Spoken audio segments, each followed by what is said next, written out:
3 perkara, kata beliau. Jadi cara mengenal diri itu ada 3. Yang pertama, mengenal asal kejadian diri. Nah, ini langsung diputus. Kalau kita biasanya asal kejadian diri dari tanah gitu ya, oleh Datuk Kelampayan langsung dipotong. Asal kejadian diri dari Nur Muhammad sallallahu alaihi wasallam. Nur itu makhluk, cahaya itu kemudian dizahirkan Allah menjadi 4 anasir. Ada tanah, ada api, ada air, ada udara. Hatta jin dan iblis pun tercipta dari nurnya Nabi Muhammad sallallahu alaihi wasallam. Namun nur yang mananya? Nah, ini yang jadi rahasia. Di dalam kitab Daqaiqul Akhbar, dulu saya mengatakan ini kitab kumpulan hadis palsu. Ternyata di dalamnya ada beberapa asrar-asrar ma'rifat yang disembunyikan para ulama di dalamnya. Mulailah kita sadar, tidak boleh menghina apa saja. Orang pemaksiat pun kita tidak hina, apalagi kitab yang dikarang oleh para ulama. Ya. Di Daqaiqul Akhbar disebutkan di alam ruh, di saat seseorang memandang kepada Rasulullah, jika dia memandang kepada kepala Rasul, maka dia nanti di bumi akan jadi pemimpin.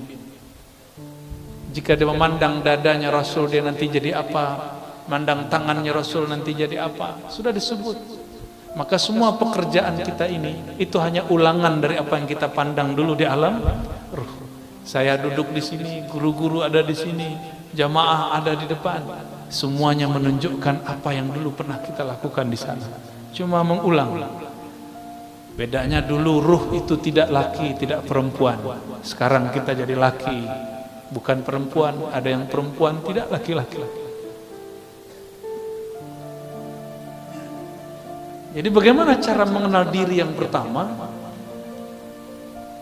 Kita harus mengembalikan bahwa diri ini berasal dari nur Nabi Muhammad sallallahu alaihi wasallam. Muncullah di situ kalam-kalam ilhami qudsi. Lagi-lagi seperti tadi, ini ilham yang didapat oleh para wali-wali. Mereka mendengar Rasulullah bersabda di alam rohani, al-alam minni wa ana minallah. Alam dariku, aku dari Allah. Maksudnya aku dari hembusannya nafas Allah subhanahu wa ta'ala. Ternyata di kitab Sirrul Asrar pun disebut, yang dinisbatkan kepada Syekh Abdul Qadir Al-Jailani, al-alam minni wa ana minallah, dan sejenisnya. Ada kalimat-kalimat sejenis ini.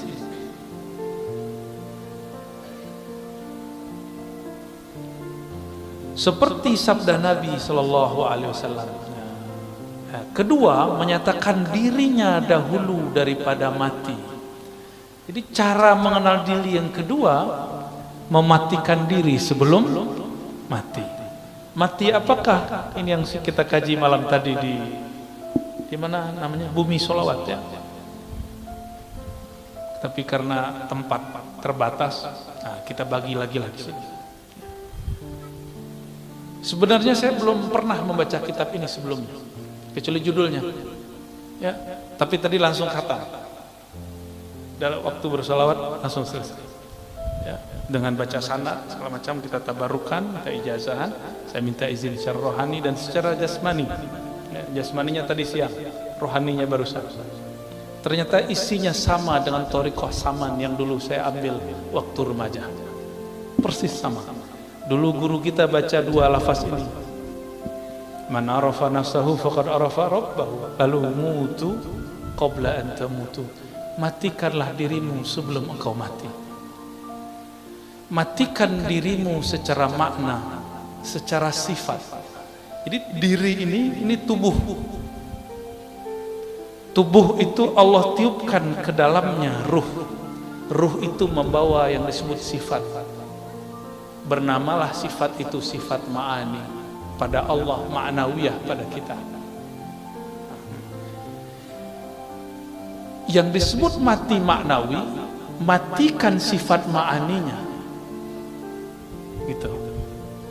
Sifat ma'ani ada berapa?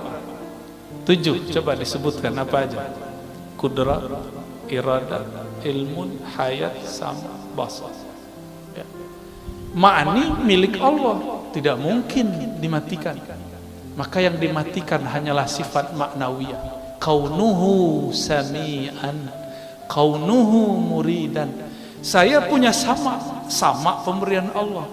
Sekarang samaknya cukup disimpan sebagai sifat, tapi tidak diaktifkan mendengar.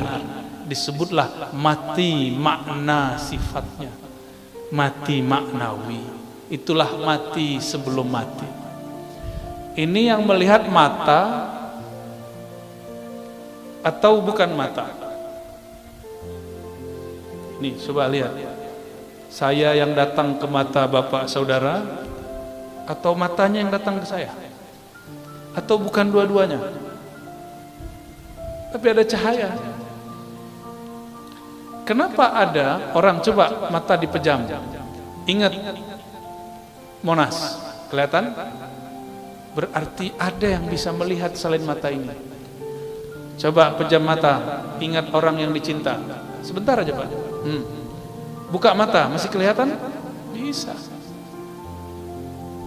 Jadi semua kita sebenarnya bisa masuk ke dimensi itu, cuma tidak mau melatihnya. Ya, kita bilang halu. Kalau halu maka ilmu para aulia semuanya halu. Ini ada sok pemberantas halu, yang dia berantas ilmu wali, mana bisa. Jadi wali dulu baru berhadapan sama wali Allah, ya. Kecuali dia wali setan, kita nggak tahu kan. Wali dua aja Pak. Kalau nggak wali Allah, wali setan, wali rahman, wali syaitan, dua aja. Mungkin dia wali setan kali. Masa ilmu wali mau dihabiskan? Kita ulangi. Jadi ruh itu punya sifat dia tidak mungkin dimatikan, tapi sangat mungkin sifat itu dinonaktifkan, diistirahatkan. Contoh sederhana, kalau kita rindu seseorang, kita pandang wajahnya di handphone, disapa oleh orang, jawab nggak? Nggak terdengar, karena di saat itu sama kita tidak sami'an. Dia ada samaknya tapi tidak sami'an. Kita sering menyebutkan Allah itu sama, ma'nawiyahnya kaunuhu sami'an. Kaunuhunya dicoret dulu, itu yang disebut mati maknawi. Kaun, keadaan kita mendengar itu di-cut dulu, dihabiskan dulu, sehingga tidak lagi ia mendengar. Bukan berarti sifat samaknya hilang, gitu ya. Kenapa kita tidak bisa mendengar yang jauh? Karena keberisikan di sini. Sama sifat mendengar yang ada pada ruh, dia tidak ada ruang, tiada waktu. Kenapa tidak bisa menembus?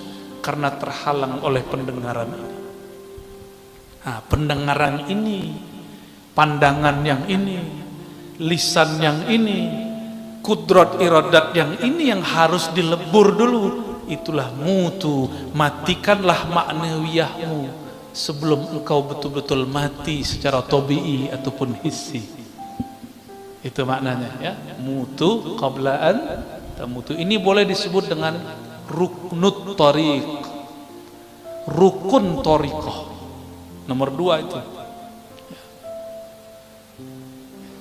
Coba kita lihat kalam beliau. Bermula setengah daripada mematikan diri itu seperti dikatakan dengan lidahnya dan diiktikadkan di dalam hati. Dibaca la qadirun wala muridun wala alimun wala hayyun wala sami'un wala basirun wala mutakallimun fil haqiqah illallah. Bagaimana cara mematikan? Lisan berkata la qadirun, tidak ada yang berkudrat, yang berkuasa. Wala alimun, tiadalah, wala muridun, tiadalah yang berkehendak, beriradah. tiadalah yang alim, tiadalah yang punya hayat, tiadalah yang mendengar, tiadalah yang memandang, tiadalah yang berkalam pada hakikatnya kecuali Allah. Itu. Ini udah usul langsung nih. Langsung usul ini. Ini usul level 3. Ini usul pertama, kesadaran Nur Muhammad. Ya. Kesadaran Nur Muhammad. Kemudian usul yang berikut adalah mematikan sifat maknawi. Selama saya masih mengatakan sayalah yang berkuasa, maka kuasa saya terbatas. Selama saya masih mengatakan ini iradahku, iradahnya belum bisa berkekuatan kun fayakun. Selama ilmunya masih ilmuku, gelarku, doktorku, syekhku, gelar ijazahku, selama masih itu, maka ilmunya akan terbatas dengan otaknya yang sempit. Wala hayyun, jika dia masih menganggap dirinya hidup karena air, dia minum karena makan, maka nanti orang-orang itu akan menyekutukan Allah dengan nasi.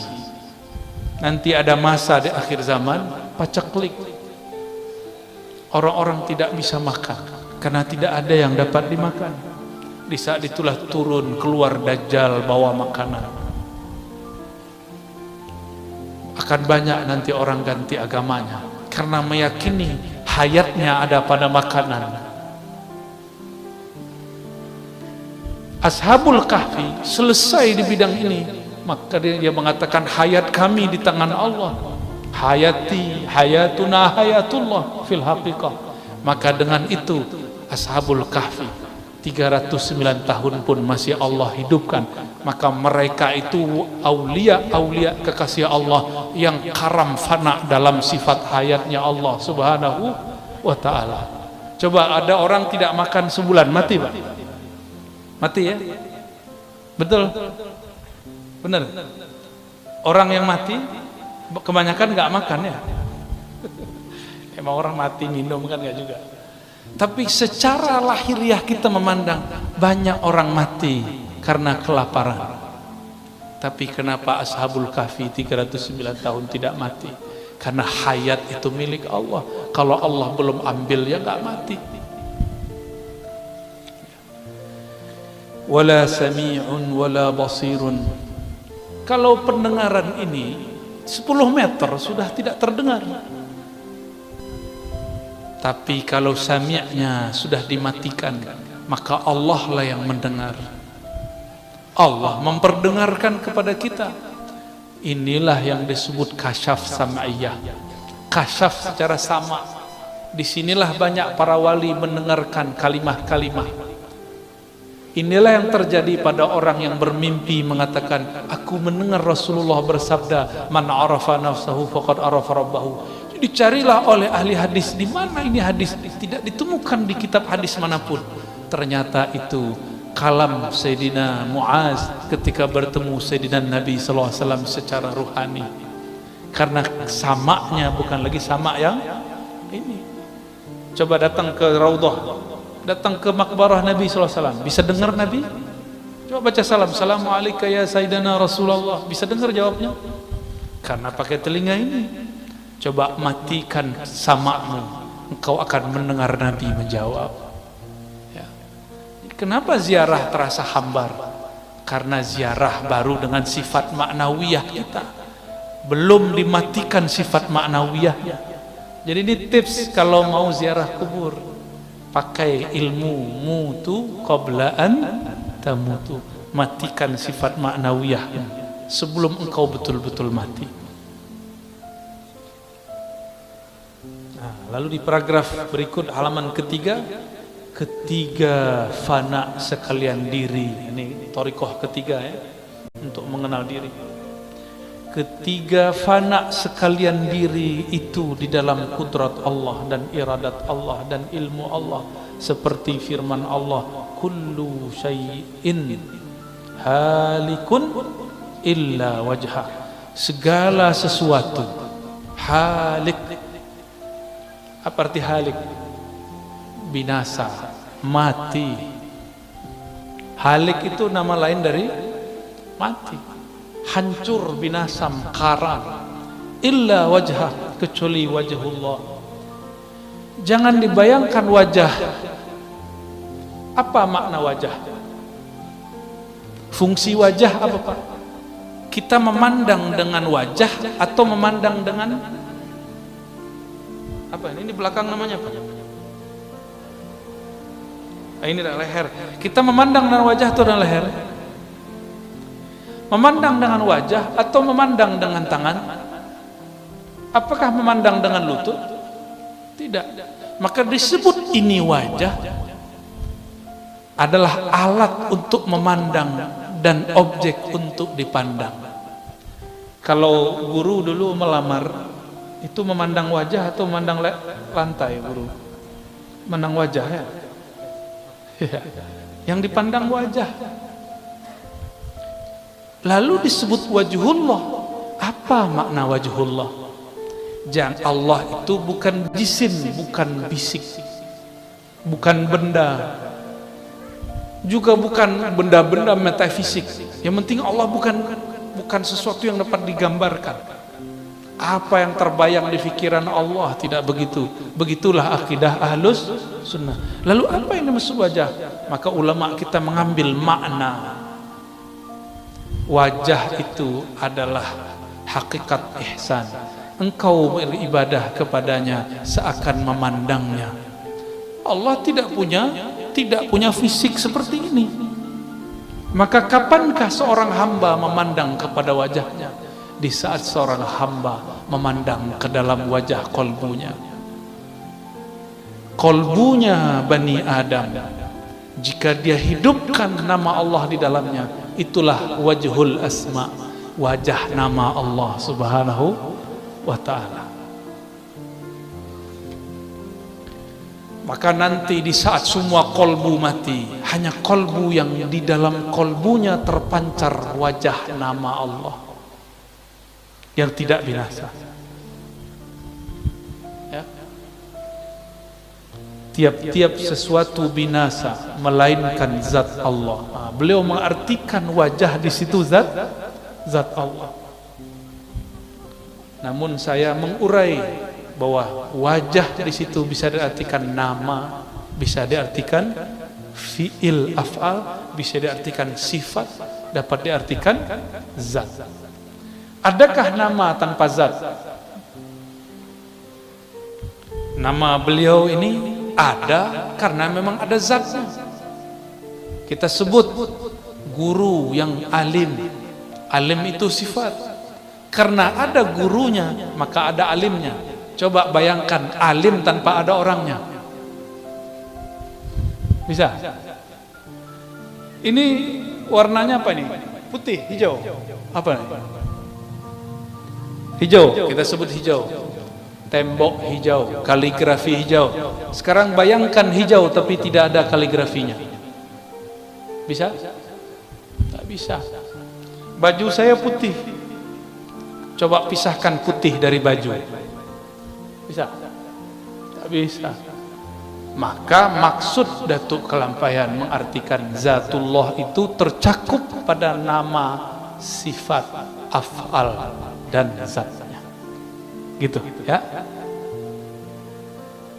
Dan lagi firman-Nya, innani anallahu la ilaha illa ana fa'budni wa aqimis salata li dzikri. Ini surat Thaha. Artinya bahwa sesungguhnya akulah Allah, tiada Tuhan, hanya aku, maka sembah olehmu akan daku, dan kerjakan olehmu akan sembahyang 5 waktu karena menyebutku. Ini terjemahan beliau. Lalu beliau mengatakan, syahdan wajib kita mengikut amr Nabi sallallahu alaihi wasallam. Amarnya ini artinya perintah. Dan menjauhi segala larangannya supaya mudah-mudahan termasuk kandung Abdullah. yakni hamba Allah Ta'ala yang kamil pada kehambaannya. Setelah itu hendaklah kita kerjakan musyahadah keesaan zatnya dan muraqabah dan muhadarah. Nah, ada 3 di situ ya. Ini yang unik, ini yang berbeda daripada Datuk Kelampayan dengan beberapa ulama-ulama yang lain. Beliau menambahkan namanya muhadarah. Pertama musyahadah ya. Itu paling tinggi. Bawahnya turun muraqabah. Turun lagi muhadarah. Di kitab-kitab yang lain cuma 2, musyahadah, muraqabah. Hanya beberapa kitab yang menyebutkan muhadarah, dan beliau ya menyebutkan muhadarah, yaitu menghadirkan hati kita kepada hadiratnya serta mengucap zikir la ilaha illallah. Ini karena belum mengikuti syarat beliau, saya tidak boleh talqin dulu. Tapi nak tahulah nanti ya. Nanti kalau halnya datang, siapa tahu nanti kita talqin. Pernah talqin sebelumnya? Bimbingan zikir la ilaha illallah dibimbing? Pernah? Pernah ya? Belum ya? Kebanyakan belum. Insya Allah kalau umur panjang nanti kita buka lagi kitab ini, nanti kita talqinkan. Tapi tempatnya sedikit agak sejuk. Karena zikir la ilaha itu panas. Jika dizikirkan, namanya meledak dalam kolbu, itu gerah rasanya. Nah. Terus tempatnya ini kan tertutup ya. Kalau orang tahlil la ilaha illallah bisa menggema kemana-mana. Nah, nanti ke telinganya ada yang terganggu nanti. Jadi kita cari tempat yang